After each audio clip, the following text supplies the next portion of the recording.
Welcome back to the Daily Dough. January is officially in the books, and my dividend portfolio started off the year pretty weak. In this video, I'll break down exactly how much I made, compare it to last year, and talk about a few key changes I made this month. Let's break it down. So kicking off the month, first payment of the year, January 2nd, I received a dividend from Huntington Bank shares for $5.58. Next up, on January 9th, Medical Properties Trust paid me $4.40, and I also received another payment of 7 cents. Now, on a side note, but somewhat related, I have noticed that when I look at the activity on M1 Finance, they sometimes will split the dividend payment I receive from a company into two different payments. Does anybody know what that is? If you do, leave a comment down below. Back to the video. Finally, on January 15th, I received two more payments. Realty Income paid me $2.03, and WP Carey paid me $7.15. Which, if you add that all together, I made an incredible $19.23, which is obviously not a lot of money and not very good. But let me explain why. So January, April, July, and October are my lowest paying dividend months. And the reason why is that my biggest dividend earner is SCHD, and it only pays in March, June, September, and December.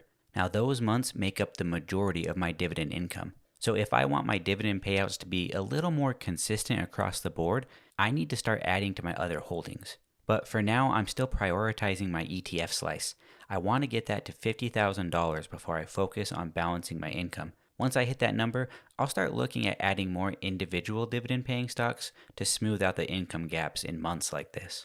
So if we compare this to January of 2024, 1 year ago, I made $55.87 in dividends, which is considerably more than what I earned this month. So what happened? The reason is that I sold off some positions that I owned, things like OCSL and NLY, which were my highest paying stocks in January. Now that decision cut down on my dividend income, but I don't regret it because I've been restructuring my portfolio. Honestly, I'm still learning about investing, I'm refining my strategy, and I feel like I'm in a bit of a restructuring phase right now. So as I've said in other previous videos, I've shifted my focus more toward ETFs rather than high yield individual stocks. This month I made a few changes in my portfolio as well. Let's go over them. So I did end up selling my entire position in KeyCorp for $532.56. It had some ups and downs, but I decided to move on and reallocate that money.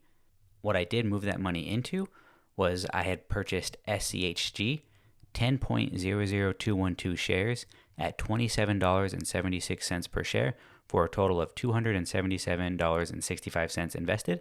Also, 2.45816 shares of SCHD at $27.24 per share for a total of $66.96 invested.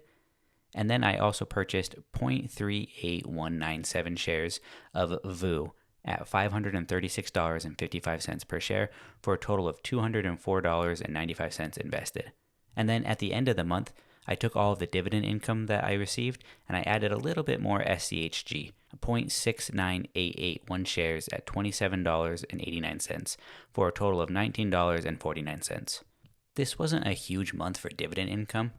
In fact, when you look at the entire year, I don't receive a lot of dividend income for the size of my portfolio, but that's because most of my portfolio is split between three ETFs, SCHD, VU, and SCHG.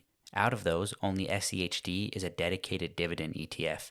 While the others do pay dividends, they're more growth focused, which makes sense for me right now. I just turned 30, so I still have plenty of time before retirement. Right now, I'm focused on a strategy that prioritizes growth while I'm still earning some dividend income. Over time, I expect the balance to shift toward more dividends, but for now, I'm happy with where my portfolio is heading. If you enjoyed this breakdown, make sure to like the video and subscribe to the channel. It does help. And let me know in the comments, how was your dividend income in January? Did you make any changes to your portfolio? I'd love to hear from you.